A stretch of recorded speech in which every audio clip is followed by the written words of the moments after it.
Cheap energy cost fuels Chinese Bitcoin miners' migration to Ethiopia. David Pokima last updated, February 12, 2024 at 12:30 GMT plus 22 min read. Source, DAL3 Ethiopia has become a lucrative destination for Bitcoin miners with lower energy costs and friendly government policies driving the move. According to Bloomberg, Bitcoin miners from China and other countries are setting up shop in the East African country, followed by energy deals with electricity companies. Last year, mining equipment including high-powered computers were placed at electric substations connected to the Grand Ethiopian Renaissance Dam, showing signs of a departure from other jurisdictions. In the following months, Bitcoin miners now look to grow operations in Ethiopia and rival Texas counterparts who became the new hub after the mining ban in China 2 years ago. Bitcoin mining executives eye prospects in Ethiopia. Ethiopia gave the green light to cryptocurrency miners 2 years ago, and although trading remains prohibited, mining companies will leverage on the reduced energy costs and partnerships with Chinese firms over the years. Ethan Vera, the chief operating officer of Luxor Technology, a mining services company, projected that Ethiopia is among the world's top destinations for mining at the moment. Nu Zhu, founder of the China Digital Mining Association, explained that Ethiopia will be a destination for Chinese miners thanks to friendly government policies and cheaper energy costs. Per the Bloomberg report, Ethiopian state-owned power companies have signed agreements with 21 Bitcoin mining companies, with 19 of them coming from China.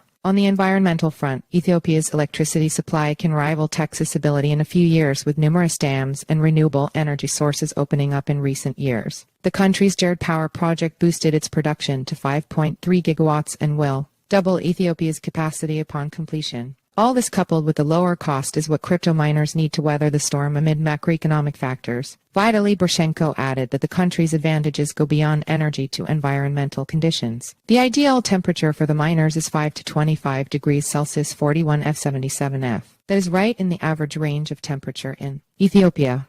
All is uncertain for Bitcoin miners. Despite the surge in Bitcoin miners moving to Ethiopia, future government policies remain uncertain because of the nature of the activity. China was once the hub of cryptocurrency mining, but the government clamped down on miners, citing environmental factors leading to widespread migration and a slump in asset prices. Although Ethiopia is looking for new sources of revenue and an inflow of foreign currency in its local market, nearly 50% of the population suffers energy problems. This fact can cause a shift in government stance in the future, as seen in the case of Kazakhstan and other countries that switched from a totally friendly stance to imposing certain limitations on mining activities. Nemo Senrit, the CEO of QRB Labs, noted the steps to get here while highlighting the uncertainty on the part of some miners towards the future. Ethiopia is heavily regulated. Introducing a new sector like this has been a big challenge, and we've been working for the last 2 years to get all the necessary permissions from the government. Follow us on Google News.